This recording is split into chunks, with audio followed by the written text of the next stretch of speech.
Құрметті көрермен, таныс болыңыздар. Бұл Margo Flowers гүл дүкенінің негізін қалаушысы Мажит Өмірхан. Процентпен бөлгенде 30 миллионға таяп. 30 миллион шығады. Жатырымда мен 42.510 есеп шығарамын деймін. 10 есеп қағасы 100 есеп шығармын. Маргомен ұрсып, қырылысып, бір-бірімізді ұрып.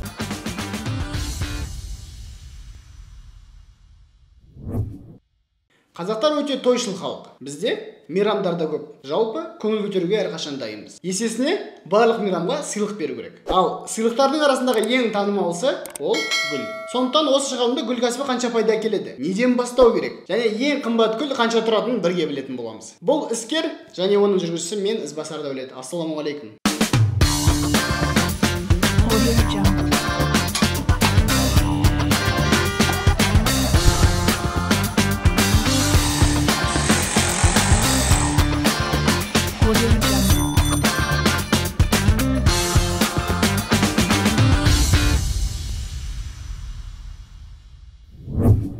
Келетін болсақ, алғашқыда корольдар мен императорлар гүлді сыйлық ретінде емес, өздерінің сарайларына арнайы бақшашылар мен дизайнерларды жалдап, ерекше гүлдермен безендіру мақсатында пайдаланған. Кейіннен бұл дәстүр Европа елдеріндегі бай ауқатты адамдардың арасында кеңінен тараған. Олар бір-бірімен жарысып, ерекше гүлдермен безендіруге тырысқан. Осы орайда бір қызықты факт айтып кетейін. Амстердамдық бір бай кісі сирек кездесетін 3 тал гүлге өзінің үйін алмастырған. Ал гүл беру дәстүрі 19 ғасырдағы француз әртісі Мария Тальонидан бастау алған. Ол өзінің қойылымдарына гүлмен келуді сұраған. Осы кезден бастап жігіттер бірінші әртістерге, содан кейін өзіне қымбат адамдарға гүл беретін болған. Қазір мен сіздерге гүлдер жайлы бірнеше қызықты факт айтып берейін. Әлемдегі ең үлкен гүл Рафлозия арнольда болып есептеледі. Оның салмағы 11 кг, а диаметрі 91 см құрайды. Оны Индонезияда кездестіруге болады. Ең қымбат бағаланатын гүлдің бағасы $5000. Ол өзінің гүл шоқтарын 15 жылдан кейін шығарып бастайтын алтын орхидея. Қазір кез келген үйлену тойда ЗАГСте адамдар бір-біріне сақина кигізіп жатады. Ал бұрын Еуропада жас жұбайлар гүлден жасалған бір-біріне короналармен алмасатын болған. Жалпы осы шығарылымда гүл кәсібі жайлы сөйлесетін боламын. Гүл кәсібі қанша пайда әкеледі, неден бастау керек, қанша уақытта өзін ақтайды, және тағы да басқа қызықты сұрақтарға жауап алатын боламыз.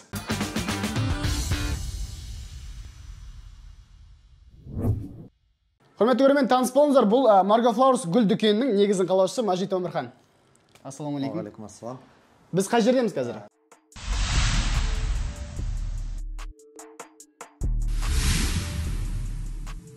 Дәл қазір біз Margo Flowers филиалдарының Алматыдағы точкасындамыз. Так, бастайық. Сендерге келетін основной клиенттер қыздар ма, ұлдар ма, және қаяқтан келеді клиенттер? В основном қыздар, ұлдар деп бөлмей, 50-50 деп ойлаймын. Қыздар деген бір-бірлерін құрбыларына, туған күндеріне сыйлайды, ал ұлдар в основном қыздарына сыйлайды. И былай қарасаң 50-50 болады. Бірақ жас аралығы 18-40 жаста қол жетімді бағада жаңа масс-маркетқа жұмыс істейміз. В основном студенттер және де жас адамдар. Жас адамдар, да? Түсінікті. Жалпы осындай бір минимальный цветочный ашуға қанша ақша кетеді? Неден бастау керек?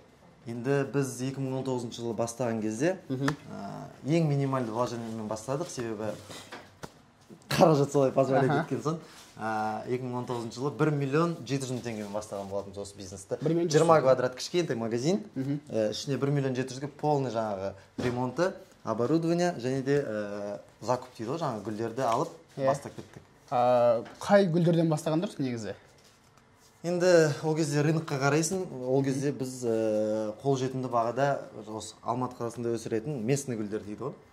Голландиядан емес, местный гүлдерден бастаған болатым, себебі ол кезде тәжірибе жоқ, Голландияға выход жоқ, құры осы местный гүлдермен бастап, ақырындап. Негізі Қазақстанда гүл өсіреді? Қазақстанда гүл өсіреді. Қазақстанда жаңа голландский технологиямен гүл өсіріледі, бірақ біздің климат олай позволять етпейді да. Прям сондай шығады? Прям ондай шықпайды, качествосы кішкене нашарлау и бағасы да төменде болады. Түсінікті.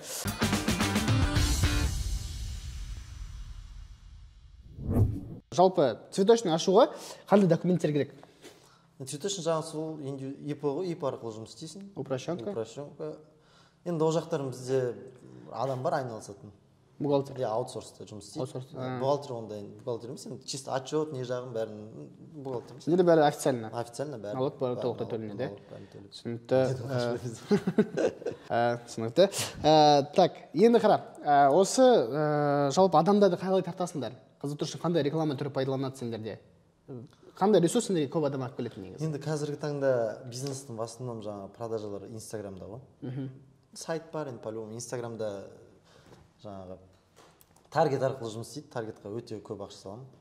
Айына 600-700 мың. 600-700 мың дейді. Сен таргетқа салып жүресің, Одан бөлек жаңағы енді лицо бар, партнерім.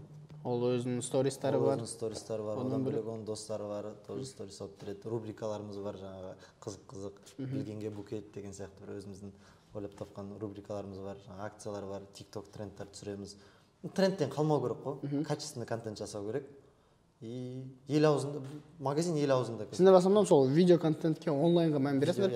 Основной сендерге келетін ресурс сол Инстаграмда сендер. Инстаграм, Адамды қызықтыратын нәрсе ол Инстаграм ішінде. Енді Тараз, Қызылорда қалаларында сарафанный радио деген өте жақсы жұмыс істейді, өйткені қолжетімді баға. Региондарда региондарда, енді кішігірім қалаларда солай сарафанный радио деген өте жақсы жұмыс істейді. Осы гүлдермен жаңадан бастап жатқан адамдардың көбінесе жасайтын қателіктері қандай? Көбінесе жасайтын қателіктер контент жаңағы. Әшейін түсіре салады да гүлдерді үшін, например, страницаларына кіресінде айтқым келеді жаңағы қателіктерін жаңағы. Жұмыс істеп жатқан жаңағы флорист істеп жатқан жерде гүлді орайсын түсіре салады, астына қате жазып қояды, андай. Клиентпен жұмыс істей білмейді да. Именно Инстаграмға мән бермейді. Мән бермейді. Жаңағы клиенттермен сөйлесу жағы, мысалы, здравствуйте деп жазсаң, қате жазып, андай. Bu yoqта бастысы подача ғой, bu yoqта қалай подача. Сататын адамдарды қою керек, жақсы сата алатын, предлагать ететін. Гүлде, например, сезонный істейді ғой, мысалы, суретте бір букет тұрады, тура ондай қылып шығару үшін, олдай гүлдердің қазір сезон өтіп кеткен, соны максимально дұрыстап объяснять ету керек клиентке. 10-15% букет будет отличаться. Мына гүлдер жоқ, оның орнына қазір мынандай сезонда гүлдер жүріп жатыр, осыны ауыстырамыз деп максимально дұрыстап түсіндіру керек. Ең жаңа көп қателіктері дұрыс түсіндірмейді, дұрыс нетпейді. И көбісі рынокта қазіргі істеп жатқандарда неге LTV-ға жұмыс істемейді, клиенттің қайтып келуіне. Клиент қайтып келсе, мен соған қатты нетемін. Каждый заказды, мен қыздарға айтамын, каждый заказды өздерің заказ бергендей қараңдар. Мысалы, клиент доволен емес па, сөйлесіңдер. Мысалы, сен бірдеңке заказ беріп, басқа жерде, мысалы, пицца алып жатсың да, пиццаң дұрыс емес болып қалса, көңіліңе қалады ғой. Сен тура солай қара. Ең главное, сен солай қара. Өзің, мысалы, сен мамаңа беріп жатқан сияқты қара деп, сонда душа болады. Душамен жасайды. И соны ұмытпау керек та, потому что адам на моменте бір неден, бір сатып, типа, кетші дегеннен, ол дұрыс емес, ол клиентский базамен жұмыс істеу керек. Бір клиент өте күшті кітап оқығам, клиенты на всю жизнь деген. Сол кітапта әр клиент, мысалы, семен 10 жыл, 15 жыл аралығында семен жұмыс істесе, саған былай ақша алып келеді. Мысалы, постоянный клиенттерге мен қатты упор қоямын, постоянный клиенттерге скидка жасаймын, постоянный клиенттерге. Қатты мән бересің. Осындай толықтай сен требование келетін флорист табу қиын ба негізі? Құр флорист емес, бұл жақта команда ғой. Команданың жұмыс істейсің ғой. Магазин управляющий мықты болу керек. Жалпы осы Margo Flowers бизнесін, егер де білсең, қанша ақшаға сатуға дайынсың? Ешқандай ақшаға сатпаймын. Сатпайсың ба? Шын айтамын. Сатпаймын. Қандай жақында балалармен сөйлесіп жатыр. Дәке айтады. 200 миллион саған берсе Margo Flowers сатасың ба? Сатпаймын дедім. Да? Ешқандай ақшаға сатуға дайын емессің.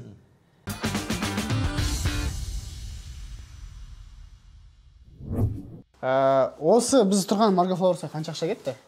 Қаражат бойынша. Бұл магазин 70 квадрат метр. Бір жыл бұрын бұл точканы қараған кезде іші продуктовый магазин болатын.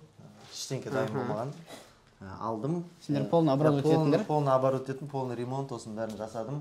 Бұл магазинге примерно 5 миллион ақша кетті. 5 миллион қаражат кетті. Бір гүлді қанша уақытқа дейін сақтауға болады? Сендер бір ұзақ сақтау үшін бір химикат қосасыңдар ма? Енді гүлді гүлге ең басты жаңағы дұрыс температура қажет. Ол 3 градустан 6 градусқа дейін салқын жерде тұрса, гүл бір апта көлемінде тұра береді. Мысалы, бір апта көлемінде свежий күйінде жаңағы тұра береді гүл. Оған қосады, көп магазиндер қосады, бірақ мен ондайды қолдамаймын. Жаңағы ішіне қосатын химикаттар бар, бірақ ол мен оны қоспаймын шынайы. Ал жарамай қалған гүлдерді не істейсіңдер сендер? Жарамаған гүлдерді лақтырасың, не істейсің? Болды, мусор ол. Болды, мусор. Онда расход болады, расход біраз шығады. Шығын одан көп па? Шығын көп. Мысалы, бизнесті ашқан кезде маған басында елдермен совет етемін ғой, осындай бизнес бастайын жатырмын десе, 10 адамнан сұрасам 8 айтатын, бастамай қой, гүлдер өледі, лақтырасың. Ең басты қорқыныш осы бизнесте осы болуы мүмкін. Мен одан қатты қорықтым, бірақ одан қорқудың қажеті жоқ. Күніне осынша гүл кетеді, ол расход, ол өз-өзін жабатын, уже оборотқа кірген. Бір айда примерно түсініп аласың қанша гүл. Бір айда түсінесің, бір айда уже өзінің нормасы болады. Мысалы, менде расход деген таблицада примерно бір айлық норма бар, осынша расход болу керек. Одан асып кетсе, значит, что-то дұрыс емес. Либо температура дұрыс емес, либо жаңағы закуп кезінде мен қателесіп дұрыс көре алмадым деген сөз. Өйткені нормасы болады. Түсінікті. Бұл бизнесте сезон бар ма? Бір жақсы жүретін кез деген. Гүл бизнесінің жаңағы ең жақсы жері ол мерекелерге байланысты өте жақсы. Өте бізде Қазақстанда өте көп мерекелер бар. Соның бірі алда келе жатқан 8 наурыз, жаңағы 14 февраль бар, Қозы көрпеш Баян сұлу бар, жаңа жыл бар, ана күндері бар. Негізі гүл беретін себептер өте көп жылда. Жылына мен ойымша бір 8 мен санауым 8 праздник бар. День матери 2 рет тойланады, біреу россиянікімен, біреу қазақстандікімен. Сол бізге жақсы да, ол жағы выгодно да. Және осы праздниктерде айтқанда сезон ол сондай бір мереке күндері ғой. Мереке күндері. Обычный күндері туған күндер, жаңағы юбилейлер или әшейін қыздардың там қуантып қоятын жігіттер алады. Осы бизнесте, гүл магазин бизнесінде жиі кездесетін проблемалар қандай? Жиі кездесетін проблема ең бастысы жаңағы біз деген Голландиядан алып келетін гүлді сатамыз ғой. Рейстер болмай қалады, осы митинг болған кезде қатты проблема болды, рейс болған жоқ, Қазақстанға гүл кірмеді. Қазақстанның жаңағы Алматының 70% дүкендері жабық тұрды. 1-2 апта жұмыс істеген жоқ. Білімше әлі күнге дейін, иә? Әлі күнге дейін сондай проблема. Қазір холодильникке кіріп қарасақ, біз қатты бұрынғыдай полный холодильник емес, сәл-сәл енді кішкене-кішкенелеп келіп жатыр. Бірақ ең басты проблема сол жаңағы таможня проблемалары бар, гүлдің келуі бар. Жаңағы гүлдің бағасы долларға өте қатты привязаны дейді, өйткені шетелден келеді, шетел долларға қарайды. Доллармен закупать етеді, доллар кішкене өссе, біздің бағаларымыз уже ойнай бастайды. Ең несі сол долларға қатты зависимы. Және де жаңағы поставка жағы кішкене қиындау болмаса, бірақ обычный күндері более-менее кішкене істеуге болады.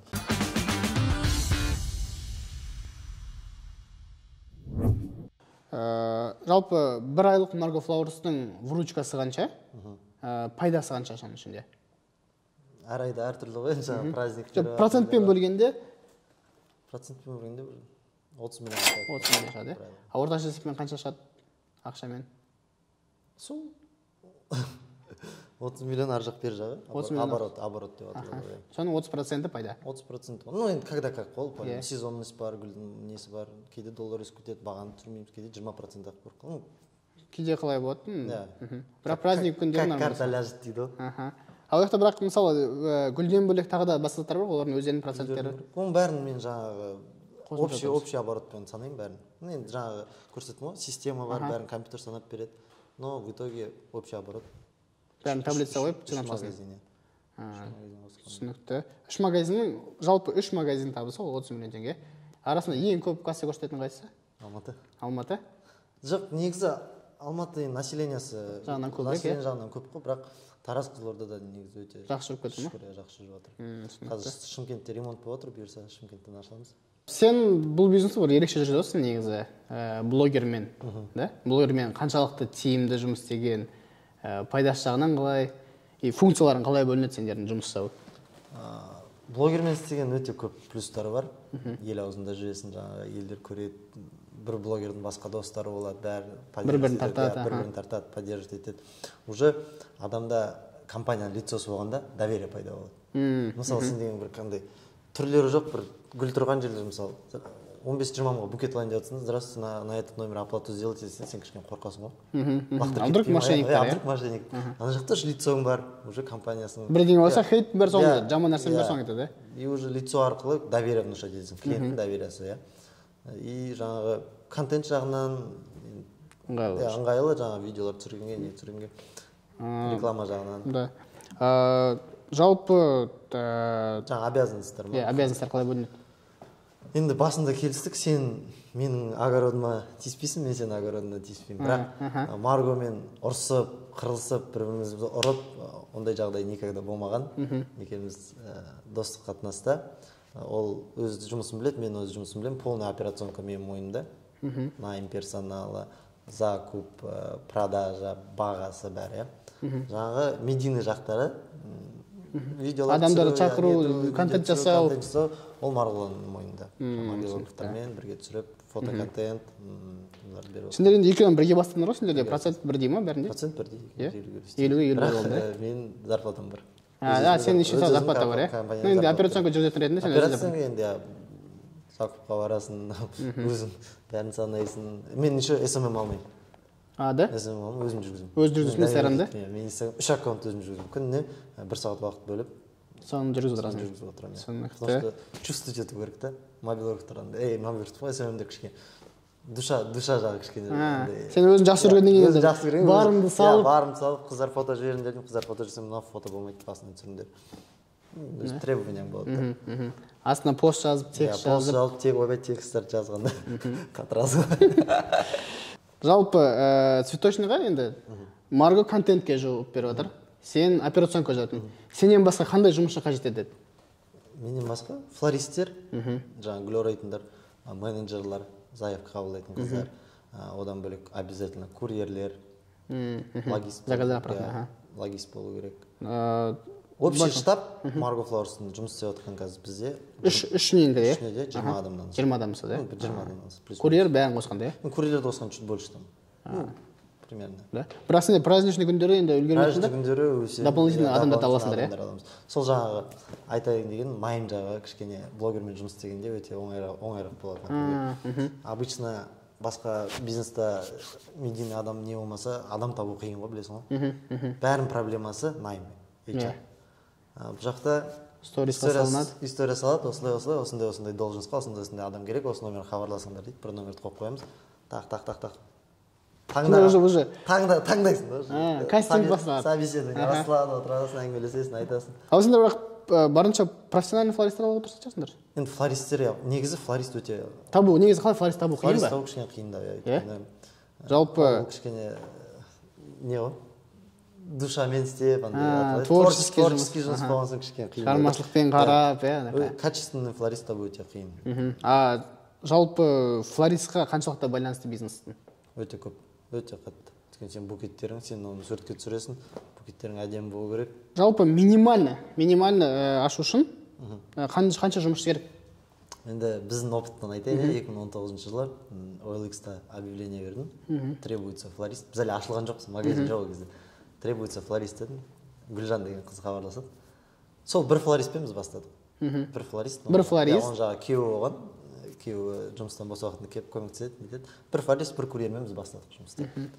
Ол жаңа, соответственно, менеджер заказ қабылдайды, ол кезде бәрі параққа жазып жүрміз, местный гүлдер сатып жатыр. Ол менеджер, ол флорист? Ол флорист, ол ішін жинайды, ол, короче, ол полный. Толықтай сендер соған дейсіңдер, жалпы қазіргі рынокта, вообще, нарықта бір флористің зарплатасы қанша? Bir күндік зарплата ма, ол айлық ала ма? Мен оклад деген затты көп қолдамаймын. Мен процентке жұмыс істеймін. Процент, қалай жұмыс істедің, қалай саттың, соған. В среднем сен магазинде қаншаға шығады бір флористің зарплатасы? 200-300 мың. 300 мың теңгеге шығады, 200 мен 300 мың ортасы. Түсінікті. Олар графиктер қандай флористтер? 2 күн істеп 2 күн демалады, в основном. Даже удобно қоя берді өздері. 2 күн соңғы заказға дейін? Магазин 10-нан 12-кен жұмыс істейді барлық қалада. 10-нан 12-кен 14 сағат рабочий күн. Түсінікті. Осы Марго Флауэрстан жеке сенің бір айлық табысы қанша? Бір айлық табысы жаңағы айтқандай өз-өзіме зарплата төлеймін. 300 мың теңге. 300 мың теңге, а процент жағынан түсетін? Қалғаны құпия болып қала берсін. Негізі сендерде бірақ бүкіл табыс 50-ге бөлінеді. Түсінікті, по сути, санауылға болады.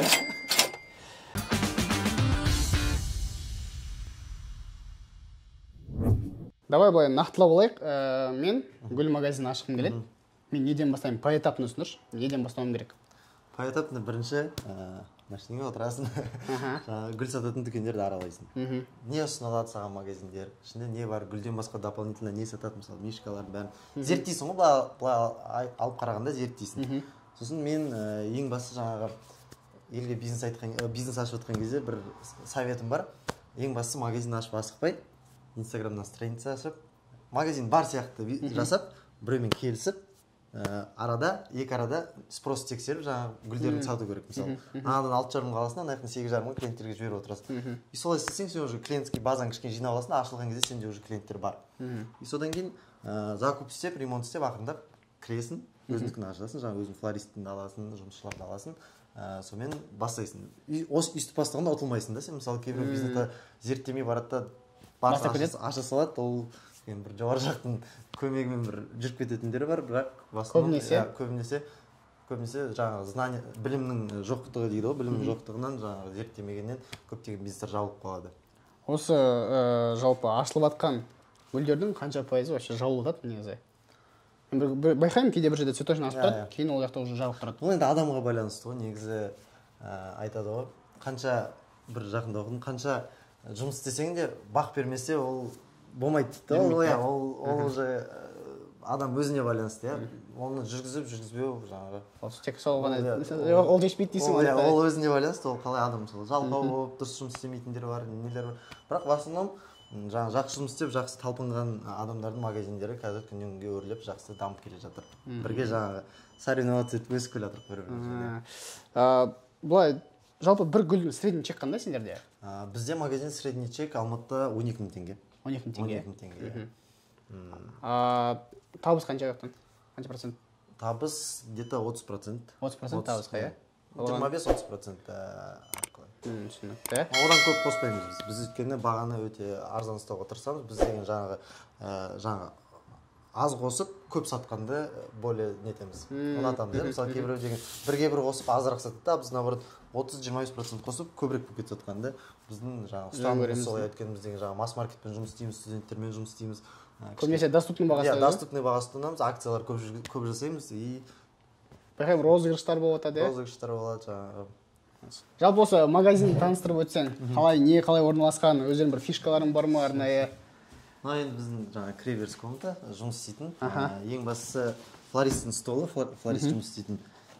Ұзындығы 90-1 метр болу керек. Флористтің жаңағы. Жалпы флористтің столына не керек негізі? Флористтің столына осы ең бастысы жақсы жаңағы су өтпейтін поверхность. Астында шкафтар өзіне қажетті жаңағы құрал саймандары, ленталары, жаңағы гүл орайтын қағаздар, осының астында кішкене бардак болады осылай.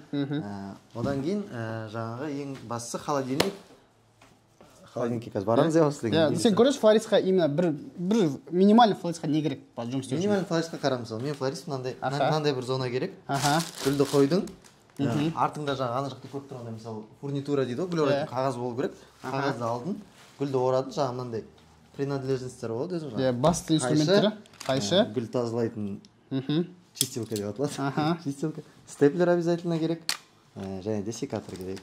Осы нәрсе болса, сен цветочный бола береді, уже? Цветочный бола береді. Уже жанында жаңағы скотч керек сосын. Скотч немесе жаңағы бечевка деп аталатын не бар ғой. Сонымен орай береді. Сонымен бастай береді. Осы флористқа керек заттар осылар? Флористқа керек заттар. Вот өте қатты орын көп керек жоқ. Мына жақ негізі 3 флорист жұмыс істеуге рассчитанный жер. Каждыйына 1 метрде. Енді мына жақта жаңағы клиенттің көзіне түсетін гүлді алып жатқан кезде дополнительно көзіне түсіп, оны мешка ала салайын деп жаңағы продажа жақсы болсын, ал мысалы тығылып бір жерде тұрса онша емес та, көреді, алды кетті, гүл алды қосып алып кетеді. Уже дополнительно гүлге, иә? Дополнительно, уже мына жақта дополнительно не бар? Свечалар бар, подаркалардың несі. Асылма мерекелерге, праздниктарға керек нәрселер, туған күнге. Жаңағы осылардың бәрі бар. Рафаэлла дейсіз, сол букетке қосып, иә? Тәттілер, соның бәрі бар. Түсінікті. Так, мына жақта бізде учет, иә? Мына жақта бізде, получается, қараңыздар, жұмыс істеу процесін көрсетейін қазір білмеймін. Мына жақта бардак болып отыр, жұмыс істеп жатыр. Как раз бізге осындай керек. Менеджерға заказ түседі. Менеджер заказ қабылдайды. Осындай стикерларға жазады да, флористке жібереді. Флорист сол заказды көреді, оқиды, істей береді мына жақтан. А оны полностью бізде мысалы система учета бар. Система қойдық. Мысалы, жаңағыдай акцияға кірдім. Клиент заказ түсті, звондады, мысалы, там 25 роза алғысы келіп жатыр. 25 роза дейміз, 25 роза шықты. Бағасы 10 000 теңге. Одан кейін мысалы жаңағы доставкамен болса, доставкаға кіресің. Доставка 1000 теңге. Қалған ішінде бізде и ұрасың. Оплатаны қарайсың, оплата наличный, банковские карты, банковская карта, Каспи Пэй. Сол оплатить. Уже чек шығады, иә? Жақтан чек шығады. Чекті также мынамен қосып флористқа береді. Жаңағы мынаны берді ғой. Осыны бірге қыстырып береді. Мына жақта уже доставка адресі қай жерге, бәрі қай жерге. Бұл жұмыс атқарылды. Мысалы гүл деген дайын болды. Гүл дайын болғаннан кейін мынандай нелермен курьерге беріледі. Уже курьер алып, жаңағы доставкасын адресіне апара береді. Бізде в основном 70-80% жұмыс доставка арқылы жүзеге асады. Бірақ самовывоз да бар. Самовывоз да бар, мысалы 30% самовывоз болады. Самовывоздың ең жақсы, ең керекті несі парковка. Өйткені адамдар машинамен кетіп барады, парковка болмаса олар тоқтамайды. Соны ескеру керек. Мына жақта Алматының кез келген жеріне 1000 теңге, доставка. Жоқ, Алматының жаңа квадрат дейді ғой. Жұмыс істегенде Сайна, Ленина, Ташкентская, Аль-Фараби, сол квадрат істеміз. Сол квадрат 1000 теңге. Өзінен шықса, енді сәл-сәл 300 теңге, 700 теңге үстіне қосылады. Жалпы осындай бір помещениеға арендаға алып жатқан немесе сатып алатын адамға бірінші қандай нәрсеге мән беру керек бірінші? Сол жаңа айтқан ең бірінші парковкаға мән беру керек. Парковкадан кейін квадратурасын қарайсың, мысалы кейбір біз қазір қараған кезде андай узкий комнаталар көп болды да. Квадратурасы 70 квадрат, бірақ мынандай коридорный сияқты. Коридор кірді, адам бәрін көру керек. Жаңағы холодильниктен көршілермен жақсы болу керек. Мысалы холодильниктен бізде бірінші этажда суық қой, қатты іші. И көршінің үстін бәрін полный утеплять еттік біз. Өйткені көршіге суық барды. Полный суық барды. Ол жерде кішкене жасы келген кісі тұрады, түнде ұйықтаймын, суық ұрады деп кішкене біраз ана жақта жұмыс жүрді, үстін бәрін жауып мысалы. Так, жалпы холодильный бөлме қанша квадрат алады негізі? Холодильный квадрат енді компанияның оборотына байланысты ғой, егер кішігірім компания болса. Енді бастайын жатқан. Енді бастаған біз деген қазір айтамын 50 квадрат метр жер болған бізде басында. Кішкентай мынандай стекломен жауып қойған. Ішінде андай холодильный аппарат негізі қымбат тұрады ше. Біз деген басында кондиционермен бастаған болатынбыз, 80 мың теңге. Қарапайым кондиционер алдық. Бірақ кондиционер бізге 16 градус береді ғой. Ал гүлге 3-6 температура керек. Ол кезде, соответственно, гүлдер тез өліп қалады. Басында біз енді аз-азын алып жүрдік қой, оборот кішкентай болған соң. 3-4 күн ғана тұра алады да гүл максимум уже. Күнде закуп істейтін сол кезде. Қазір сен бір аптаға бір закуп істеп қоясың? Жоқ, қазір основной үлкен 3 закуп істеймін аптасына. И күнде докупать етемін жаңағы. Мысалы, бір позиция бітіп қалды, оны қосып алып келемін. Дополнительно.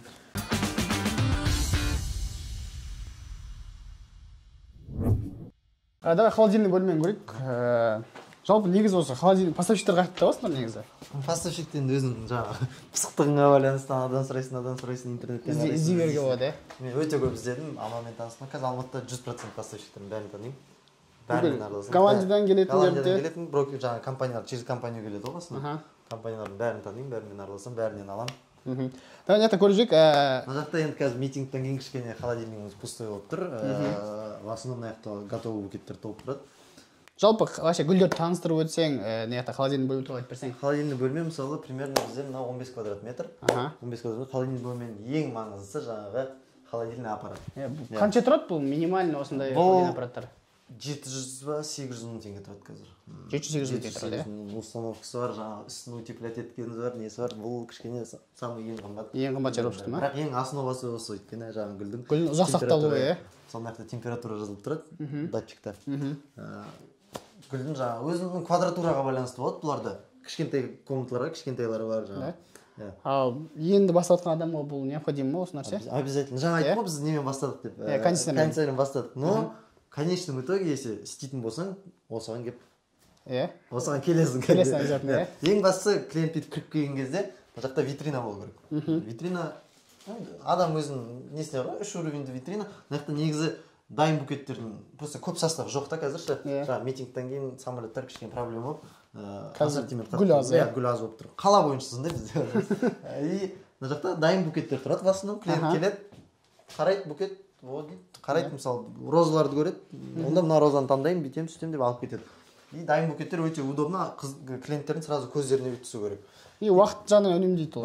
Келді сразу көрді алды. Көбісі жаңа күтіп отырғысы келмейді. Олар инстаграмда осы дайын фотоны көріп, осыны заказ бере салуға ма? Иә, дайын фотоны көреді, неге жібереді, бірақ бір несі бар, дайын фотодағындай тура бірге бір один в один болып шығу қиын негізі гүлдің ше. Өйткені жаңағы бұл деген творческий жұмыс қой. Қандай настроениемен орайды, например. Қандай флорист орайды оны. Мысалы, ауысып сөйтіп қыздар біреу өткен. Ну енді максимально ұқсайды, но кішкене различиялар болады. По-любому кішкентай. Творческий ғой, бір күні қол жүрмейді, бір күн жүреді деген сияқты.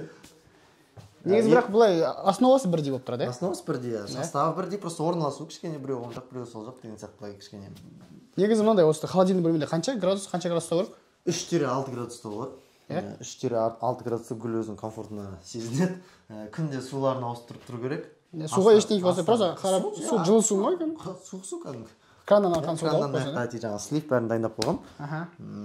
Кран суды ауыстырып, 2 күнде бір суды ауыстырып тұрады. Астын жаңағы гүлді келген кезде кесіп суға салады. Бастай бересің, бастай бересің.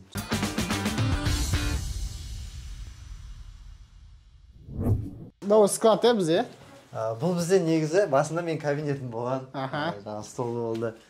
Кейіннен суреттерді более жаңа качественно жасаймыз деп осындай фотозона істедім обязательно. Екі светпен әртүрлі фондар. Бұл өте қажет екен негізі ше. Осыны істегеннен кейін продажалар бізде артты десе болады. Өйткені страницаға кірген кезде клиенттердің көзі андай жан жаққа кетпей, фокуспен гүл ғана көрсетіліп. Это барынша әдемілікке жұмыс істеу керек қой. Енді бұл фотозона болды, соответственно менің жаңа кабинетім ар жақта жұмыс істеп. И қазір 8 март 14 февраль келе жатқан соң кеше барып жаңа гүл орайтын қағаздарды толтырып алып қойғам ғой.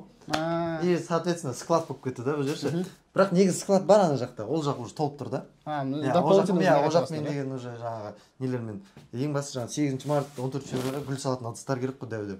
Мысалы обычно біз кішкене аздап алып жүрсек гүлді 8 март көп аламыз да, и оның бәрін сыйдыратын нелер ыдыстар керек. Склад полный ыдыстармен тұр қазір, полный потолокқа дейін. Мына жақта мына осындай бір фотозона жасауға қанша шығын кетеді бұл? Мына фотозона жасауға шын керек 220 мың теңге кетті. 220 мың теңге қымбаттау шықты. Жаңа бір фоны Мына арнайы 3 фон, бір фоны 60 мың теңгеден 180 мың. Кронштейн дегендері бар анау, жаңа креплениясы 60 мың теңге 240. Өтірік айтам 240, сосын жаңа екі светі 280 мың да кетті. 280 мың теңге. Почти 300 мың теңге. Түсінікті.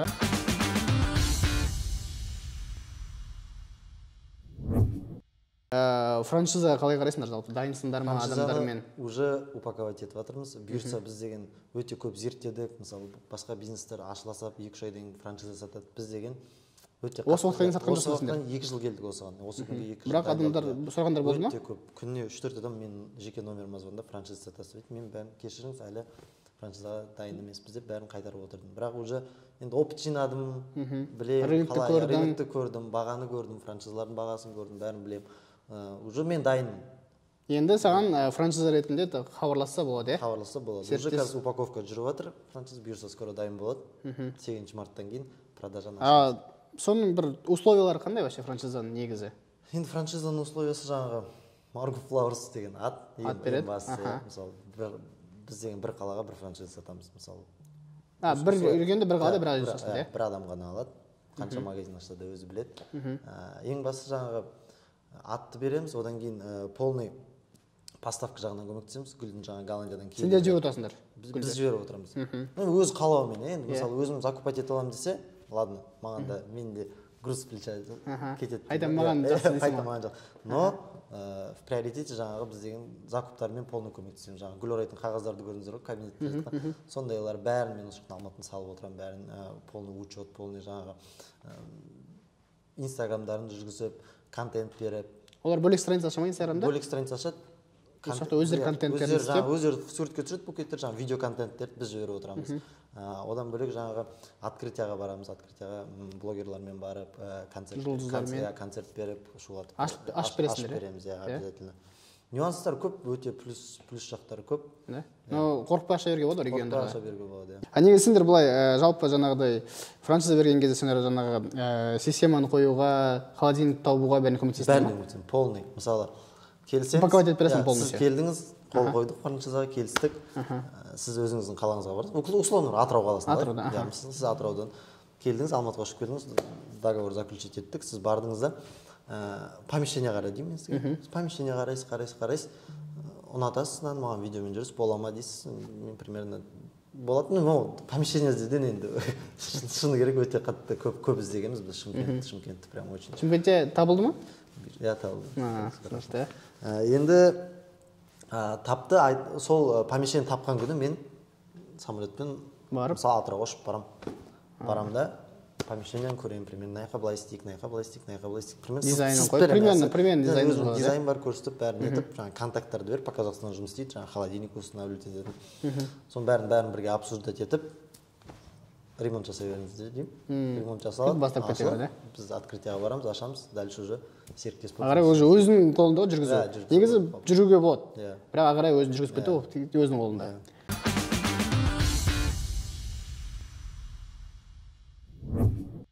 Жалпы іскерлікке, осы кәсіпкерлікке қалай келдің? Осы бизнесті бастауым ең басты себебі әкем деп ойлаймын, өйткені әкемнің жаңағы воспитаниясы дейді ғой. Мектеп бітіргенге дейін үйден ақша аламын, үйде қанша сұраймын сонша береді, запрет жоқ. Лакшери өмір сүремін, былай қарап тұрып. Енді универге түскен кезде папа деген шақырып алып, короче, 10 мың теңге бір аптаға жеткізесің дейді. Ал кезде біз деген воскресенье Алматыға шығасың, бір апта оқисың, исқа қайтып келесің. Сол бір промежуток 7 күнге 10 мың теңгені жеткізу керек. Мен жынданамын, неге пап, неге десем, өмірді көресің дейді. 10 мың теңге өмір сүремін, жарты жыл өмір сүріп жүремін, қиналып андай. Еще үйден универге дейін автобус жүрмейді, чисто таксимен жүрсің, аға 300-ге апарып тасташы деп. Сөйтіп жүріп, бір уақытта енді ақша жетпейді, не істеймін, жұмыс істегім келмейді. Мен найымда жұмыс істегенді жақсы көрмеймін да. Не істеймін деп 3 стипендиямды қосып жаңағы шар магазинін ашамын. Шар магазин дегенде ол жаңағы сестрамен ол кезде однокомнатный квартирада тұрамыз.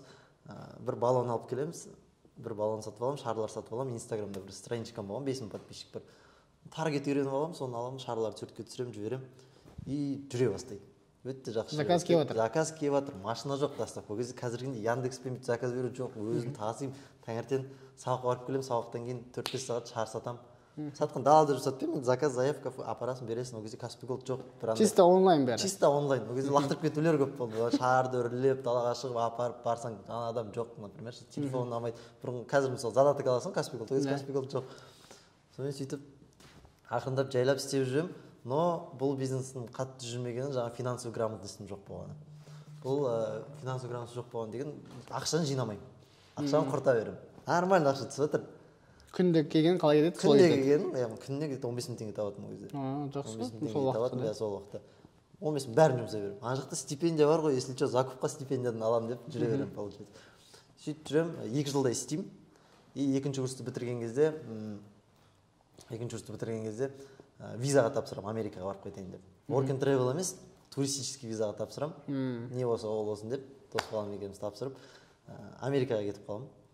Америкада жаңа грузчик болып жұмыс істеймін. Күнде 18 сағат жұмыс істеймін. Деген енді үйдің кенжесі ондай қатты напряг көрмеген, ондай жұмыс көрмеген, ондай нелер грузчик деген. Сонда грузчик болғанда не істейсің? Грузчик болғанда американецтер бір үйден екіншіге көшеді, постоянно көшіп жүреді. Сол көшкенде олар бізді шақырады, біз грузовикпен барамыз, 3 адам, 2 адам үйді полностью көшіп шығамыз. Не бар, бүткіл заттар. Бәрін коробкада. Мебель, коробка деген ол жеңіл көрінеді, бірақ на самом деле ауыр да. Диванды мысалы 4-ші этаждан түсіріп машинаға апарып. До того таңғы сағат 7-те жұмыс басталады. 7-те басталады, түнгі 3-те келесің, 2-де келесің, 2-ге көшесің. 2-3-те келесің, душқа түсесің де ұйықтайсың, 5:30-да будильник уже. Таңертең оянған кезде до того қолдарын ауырып, телефонды бүйтіп будильникті өшіремей, қолдарым жұмыс істемейді ғой уже. Ауыр көтерген, қолдарым жұмыс істемейді, мұрынмен өшіресің ғой будильникті. Кейбір қолдарын уқалап отырасың да. Қиындық сол кезде көрдім, шын айтайыншы. Қолдарыңды уқалап өзің ондай 3-4 сағат ұйықтайсың. Түрің әбіршіп кеткен. 3 ай бойы жұмыс істеймін. Не үшін жұмыс істеймін білесің бе? Camry 50-ка алғым келді. Сол Camry 50-ка алғым келді деген оймен сол жаққа барамын ғой. Ол жерде андай күн санап кеттім, қашанға айтамын, бір қомақты сума жинадым, жаңа әкемнің алып берген Lexus'ын сатып, үстінен қосып, жаңағы 3-ші курсқа келгенде Camry 50-қа отырдым енді. Уже 3-ші курста Camry 50-қа. Терлеп тапқан 2017 жыл. Терлеп тапқан ақшаға жаңағы Camry 50-каны аламын. Одан кейін жаңа шар бизнесім бар еді. Қайттан қолға алайын десем, шардың жаңағы основасы баллонға гелий. 3 есе қымбатта кетті. Шардың бағасы несі қымбатта кеткен. Себестоимость уже қымбат. Иә, мен рынокқа кіре алмай қаламын ғой. Рынокқа кіре алмаймын, соның бәрін сатып жіберемін. И 1 жыл, чисто сол 2017 жыл мен қыдырып жүрдім енді. Машина бар, өйтіп. Америкада қалған ақша бар, кішкене. Ақша бар, кішкене. Былай білмеймін, әйтеуір ақша табатынмын. Яғни папам также 10 мың теңге береді, бірақ өзі 20 мың береді. Машинаң бар ғой, мен 10 мың бензиніңе, 10 мың жүріп тұрсың. Ол кезде кішкене қызбен жүресің, қыдырасың, бірақ ақшаны табасың. Бірдеңке сатып ортада андай посредник болып бір бәлеге әйтеуір ақшаны тауып, есімді 2018 жылы плотно жиямын. Жұмыс істеу керек деп, өзім білмейтін, жаңағы вообще разбираться етпейтін нишаға кіремін. Женский одежда сатамын. Бишкекке барып келемін. Бишкекке барып, жаңағы товарларды алып келіп, оның бәрін ойбай. Сол кезде жүрген қызымды апарып түсіріп, суретке түсіріп, соның бәрін интернет-магазин қылып жүргіземін. Нормально жүріп тұрды басында, но в конечном итоге жаңағы жүрмей қалды да. Ол тоже онлайн болды. Иә, ақтай алмады өзім. Сен пока бәрінің бизнесі онлайн болды. Иә, онлайн болды. Ақтай алмай қойды. Мен өзім тастап жіберемін кәдімгідей сондай қатты. Кеткен шығын жабылмады ма? Кеткен шығын жабылған жоқ. 2 миллион теңгедей кетті пападан. Мен сөйтіп болдым ба? Үйде әлі киімдер жатыр ғой деймін, үйдің есіктегі подвал. Сонымен не істеймін, сонымен жүремін. Мен айым жұмысқа кіріп көрейін деймін. Машинам бар, 50 күн суретке түсіріп салып қойғанмын OLX-қа. водитель наличным авто деген. И сол кезде бір хабарласады, кел дейді, барсам, Жека Фатбелли. Блогер Жека Фатбелли. Блогер Жека. Айтады, мен мамамды неге Тараздан Алматыға алып келіп жатырмын, соның водителі по совместительству мен водитель боласың дейді. Жарайды деп келсем, ол 100 мың жалақыға, мысалы 100 мың өте аз ғой, бензинға беріп тұрамын дейді. 3-4 ай сол жұмысты атқарамын. Жазда ма ол, демалыста ма? Жазда, иә. График қандай болды? График звондағанда бару керексің. Ең жаман жері өзің бос, өзің план құра алмайсың. Мен балалармен например бір жерге барайын деп жатсақ, білмейсің, звондап қалса напряг та. И сол жағы найымның сол жағы сол жұмыс соңғы мен найым жұмысым болды. Жаңағы жалдамалы істеген өте қатты шыққаннан кейін өте қатты көңілім қалды найымнан. Сонымен дальше универ бітіремін уже.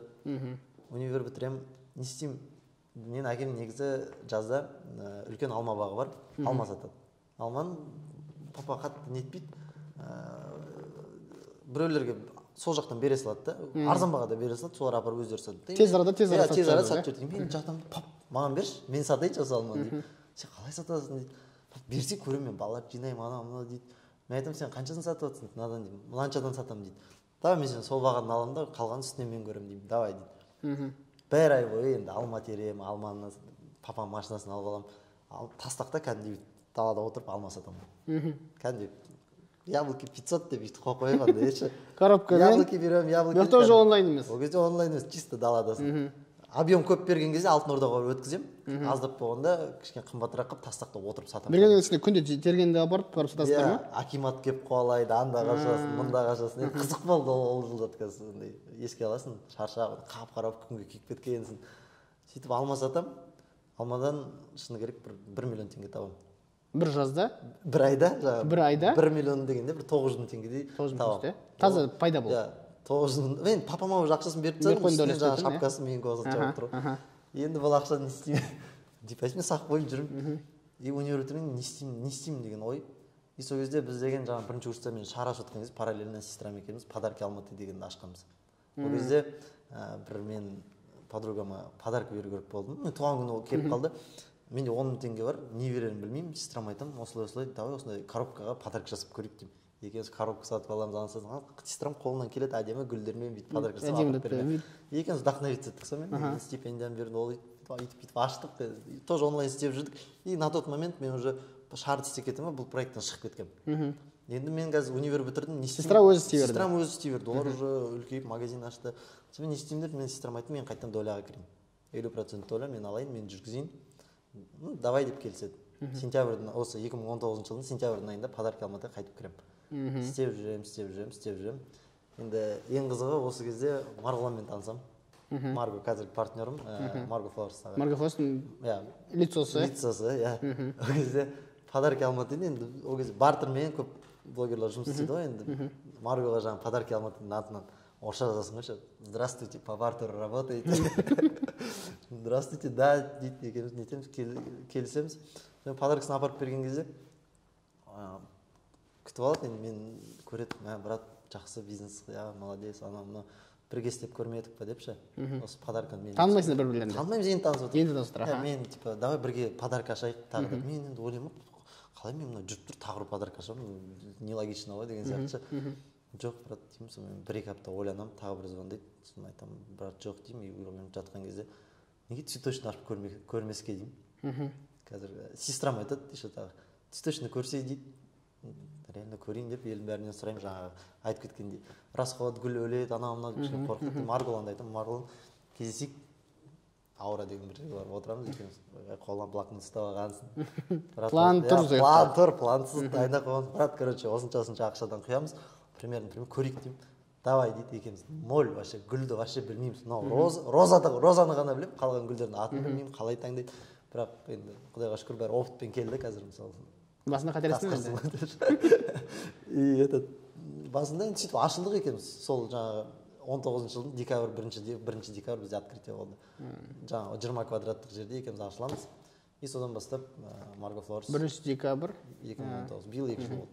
Содан бастап енді кәсіпкерлігім кішкене уже өзіме білімге ақша салып, кішкене оқып, біліп, уже қазір расширяться етіп, басқалардан ашылып, үлкен дәрежеге жетіп отырып. Түсінікті. Путин осы, короче, осылай. Осылай сен бизнесқа келдің. Марго Flowers та осылай басталды. Иә, Margo Flowers осылай басталды.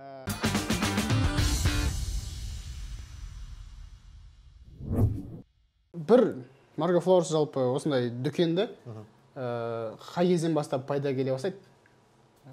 Ақтайды, қанша уақытта өзін ақтайды? Сөздің шыны керек, бірінші айдан бастап пайда келе бастады. Қанша уақытта ақтайды өзін? Мысалы, енді минимальный бір 2 миллион керек деп айтыпсың ғой? Енді соны жаңадан бастап әрқалай біздікі енді 1-2 айда ақтады. Негізі 1-2 айда ақтап кетті, осы дүкен өзін ақтады ма уже? Бұл дүкен, бұл дүкен праздниктардың қарсаңында ашылды ғой. Біз дүкен жаңа кішкентай точкада тұрдық қой. Жаңа 20 квадрат метр аштық дедік, сол жақтан алда 8 март келеді, уже түсіне бастадық, ол жаққа сыймаймыз, кішкене более үлкен керек деп осыны аштым. И уже артынан праздник болды, өтіп тастады сразу. Түсінікті. Қай қалаларда бар негізі Margo Flowers? Негізі Margo Flowers қазіргі таңда Алматы, Тараз, Қызылорда қалаларында бар. Шымкентте қазір ремонт жүріп жатыр. Бұйырса жақын арада ашылады. 2022 жылы бұйырса біраз қаладан ашыламыз деген ой бар. Мына жаңа Шымкент, Тараз, Қызылорда, ол жақта франшизалар ма? Ол жақ франшиза емес, өзіміздің полный. Сен аштың, Мен аштым. Ол жақта кім басқарады оны? Ол жерде управляющий қыздар бар. Управляющий жаңағы жұмыс істейді енді. Күнде отчет, күнде созвон. Күнделікті отчет алып тұрасыңдар? Олар процентке жұмыс істей ме бар? Оклад бар, процент бар жаңағындай. Өзіміздің келіскен бойынша. Полный солар жүргізеді. Негізі бірақ басқа қалаларда солай сейт болып ашылуға болады, Сейт болып ашылуға болады негізі. Түсінікті.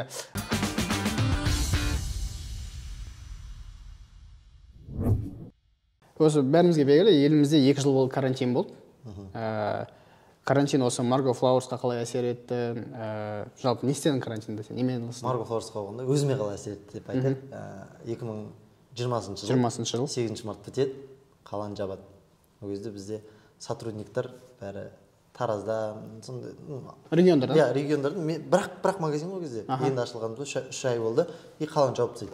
Магазин жабам, бәрін үйіне қайтарам. Өзім жаңа ата-анам жанына келем, есік қаласын алматын жауып тастайды.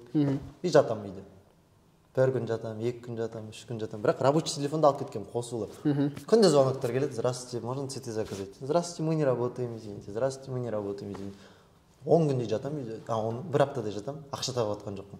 Үйреніп қаласың? Үйреніп қалған мен. Кішкене жыным келіп жатыр. Расходтар бар, продукт аласың, ананасы кетеді. Ақшам азайып жатыр енді. Не істеп жатам. И сонымен ой келеді. Таргеттен көріп қалам. Цветочныйлар әлі істеп жатыр Алматыда. Енді Алматыда жүргендер тығылып бірден келіп істеп жатыр деп. Звондаймын цветочныйларға, звондаймын. Здравствуйте, осылай мен осындай магазинім бар еді. Қазір жабық тұрып, сіз маған спецбағада гүл бере аласыз ба? Мен клиенттерді через вас сатайын деп. Мен клиенттер 3-4 жерден отказ аламын. И Жанали деген жігіт бар, сонымен істесіп кетемін. Жарайды, істейік деді, істедім, жаттым. 1-ші күн, 2-ші күн клиенттер қатты енді ол кезде қатты көп гүл заказ бермейді. Күніне 3-4 заказ болсын, істейсің да енді. Каждый күні 2-2,5 теңге бір букеттен көріп, күніне кем дегенде 10 теңге тауып үйде жаттым. Карантин кезінде қайда бір доход келе бастады. Карантин кезінде доход келе бастады. Күніне 15 мың, 20 мыңға дейін де барады. Сондай ход пайдаланамын. Сонымен бірақ жаттық, ұзақ жаттық қой, 2 ай жаттық. 2 ай жаттым, мен ол кезде өте көп кітап оқып, өте көп курстар көрем. Сол кезде мобилография оқимын. Оқығанда, оқимын деген ниетпен оқимын, мен бірақ мобилографияны әлі күнге шейін істей алмаймын, видеоларды ерініп істемеймін. Сонымен соны оқып атып, маған ой келді. Мынау қазір, ол кезде Қыран Талапбек қана істейді мобилография. Қазір көп қой курстар. И мен түсінемін, мына аяқтар болашақ бар, ақша несін сезе бастаймын. Сонымен жаңа Дәке деген, Дәке сізі блогер дос бала. Ол Қаскелеңде жатыр екенбіз, қатты жақсы араласамыз. Сонымен Дәке осылай давай курс сатайық, мобилография деймін. Қумаш қайдағы курс, жындыма кім алады бізден, істей алмаймыз ғой анау-мынау дейді. Мен айтам, көрейік та, давай қазір сен история сал, мобилография типа курс сатып алыңыздар анау-мынау деп. Чисто көрейік елдің қызығушылығы, мен номерін бер деймін. Жарайды деп салады. Телефоным деген разрывать істеді, таңдың сәлеметсе мобилография сатырсам, оған курс қанша тұрады курс. Дәке болды өшір ана историяны. Слишком көп адам жазады. Историяны өшір Дәкеден болды. Стик. Жаңағы вдохновление, жаңағы курстар. Спрос бар екен тексеріп. Я айтам, давай мобилография курс саған беретін. Сен осы курсты түсір, зерттеп, үйрен, оқы. 7-8 сабақ түсір. негізі ол блогер ғой, негізі түсіріп жүрген адам ғой негізі. Бар білімінді беруге тырысты. Ар жақтан операционка жағын мен өзім мойныма аламын деймін. Ол жарайды деп келіседі. И сол кездері келіскенде мама деген телефон шұқылап жатыр да. Бір курс сатып алып жатыр ғой, мен көріп қаламын, не істеп жатсам, бір блогер енді ол кезде. Әйелдерский аудиторияда сатып алады, соны айтып, әкеш мен алып беремін саған, сізге деймін де. Алып беремін. И аламын да ана каждый шагтарын өзіме жазып аламын ғой. Қалай вообще жүзеге асып жатыр, WhatsApp-та қалай жауап береді. Барлық адамға тез жауап беремін. WhatsApp бизнеспен жаңалықта қалай жұмыс істейді, қалай аудиторияны қай жаққа жинайды. Соның бәрін тық-тық көріп аламын, бәрін жазып аламын да. Пошаговый не істеу керек? Өзім дайын боламын. Мына жақтан Дәке деген 7-8 күнде бітіреді, екеуміз бастаймыз. Пайдалы карантин деген курс шығарамыз, екеуміз мобилография. Сонымен бірінші күн продажа деген ойбай, мен 1990 теңге сатамыз, Каспий Голд тағы түсіп жатыр, ақша түсіп жатыр, адамдарға жіберіп жатырмыз. Бірақ материал өте жақсы болды. Негізі өте тиімді. Одан бөлек бізде бүткіл жаңа оққан, жазылған адамдармен телеграмда Дәке өзі әңгімелесіп, жаңа видеоларын типа домашний задание істеп, кәдімгідей жақсы 2000 теңге берер мол курс жасаймыз. Адамдардың батасын алып бәрі деген отзыв жақсы жазып. Сонымен карантин біткенше осыны дамытып, уже тоқтамаймыз. Ол кезде уже шексіз мүмкіндіктер деген про версиясын шығарып, оны уже 3000 теңгеден сата бастаймыз. Общий бір 4 ай айналыстық осымен. Карантин кезі бар, одан кейін, болды, бітірдік. Ол бір примерно ақша жағынан қалай пайда жағынан? Ақша жағынан 7,5 миллиондай шығардық екенбіз. 50-50 бөліп алдық. 50-50 бөліп алдық, 7,5 миллион. Онда сізде действительно пайдалы карантин болды. Біреулерге де пайдалы, сендерге де пайдалы. Не үшін қалай бастап кеттім, мен жаңа үйде жатырмын ғой, 42500 деген әңгіме бастады. 42500-ге заявка беремін, мен үйде ақшалап кетіп, маған 42500-ге отказ келеді. Жатырмын да, мен 42500 10 есе қып шығарамын деймін. 10 есе қып, акасы 100 есе қып шығарымын. Күшті.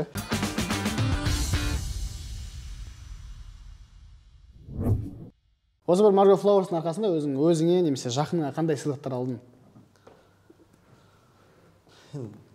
Көп сыйлық. 2 жылдың ішінде? Ең басты кішкентайдан басталды ғой, бірінші. Әкеме iPhone алып бергім келді. Ең біріншісі қатты арманым еді ол енді бастап жатқан кезде ғой, өйткені iPhone X шыққан кезде папаға дос X подарить етті, мен папанікін алып аламын ғой. Папа, маған берші, пожалуйста, X ешкімде жоқ, енді шыққан кезде маған берші, мен саған кейін сыйлаймын новый деймін. И осы Margo Flowers 1-2 ай жүріп бастайын, папаға ең бірінші iPhone алып бердім. Одан кейін өзім көптеген покупкалар жасадым. Ең үлкендерінен жаңағы Camry 70 алдым. Жаңағы однокомнатный квартирада тұрамыз дедік, однокомнатный сатып двухкомнатный алдық. Жаңағы новый ЖК-дан ішіне полный ремонт істедім, черновой варианттан. Ол кезде чисто осы Margo Flowers қой бизнес ретінде? Жаңағы мобилографияның ақшасы бар шығар, білмеймін ғой.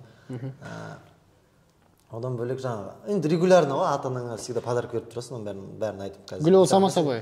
Гүл ол сама. Уже қазір гүл таңғалмай сияқты ғой гүлге уже? Жоқ, енді ай сайын 2 айда бір ақшалай болсын, жаңа енді ата-анам өте көп маған салды ғой, енді мен үшін жұмыс істе дейтін жалғыздылығы болған соң мен регулярно көмектесіп тұрамын, подарок беріп тұрамын, нетемін, шетелге жіберемін. Мысалы бір сестрам туған күні болды, шетелге жібердім, iPhone көп мамаға да бердім, сестрама да бердім. Уже Инстаграм құрған кезде сен мамаға да машина подарок берсің? Иә, мамаға да машина алдым. Именной номермен? Именной 77 мам деген номермен. Мам деген? Ол енді мен андай әр балада әкеме машина алып беру деген не болады ғой, арман болады. Бірақ менде почему-то мамаға машина алып беретін арман болған. Өйткені мен 10-шы класс оқимын, машина айдап, 9 оқимын. Машина айдағым келеді, ол кезде қызығып жүресің ғой, машина деп, қыздарға бару машинамен деген сияқты. Сонымен мама машинасы болатын. Сонымен мамаға, мам берші айдайыншы десем, папаң біліп қоймасын деп пападан тығып беретін ол мағаншы, өзі үйрететін. Өзі үйретіп, тығып беріп. Папа ақыр соң көнді, 18-де айдап жүрдінші. И мама ризамыш, өз машинасын маған бере салды. Мен ол машинаны сатып жіберіп, ақшасын құрып тастап, сөйтті. И сол кезде дық миға келеді. Мен арманым мамаға машина алып бергім келеді. Сол арман орындалды. 3-4 жыл жаяу жүрді ғой, содан кейін мен машина сатып жүрген. Мен мамаға қатты машина алып бергім келді, соны қатты армандадым. Алла тағаланың арқасында, Margo Flowers'ың арқасында мама машина сыйлап, өзім бірандай қатты бір арманыңа галочка қойдың ба? Енді ең басты жаңағы сыйлықтар не дегенде цель қоясың, жетесің, мысалы машина ауыстыру, не одан бөлек жаңағы нелер бар ғой. Шетелге шығу, жылына 2 рет шетелге шығып тұрамын деп өзіме уәде бергенмін. Демаласың, отказ етпейсің ғой енді. Жалпы қорытындылайық. Осы кәсіппен, гүл бизнесімен жаңадан бастағысы келетін адамға бір өзің берер кеңесің. Ең бастысы адал жүру керек, ешкімді алдамау керек. Ол енді самый ғой. Жаңа партнермен істесеңдер де араларында ақша алмайтындай адал бәрін прозрачно істеу керек. Және де клиенттерді алдамау керек. Душой кіру керек қой проектке. Жақсы көріп істеу керек и даму керек, тоқтамай даму керек. Оқу керек, көптеген курстар бар, көптеген кітаптар бар. Бір орында тоқтап қалмау керек. Кризис тудырады мысалы, бір аштың ба, көре бер, жаңа новинкаларды внедрять ете бер, жаңағыдай көре бер. Береді, әйтеуір бірдеңкесін береді ол.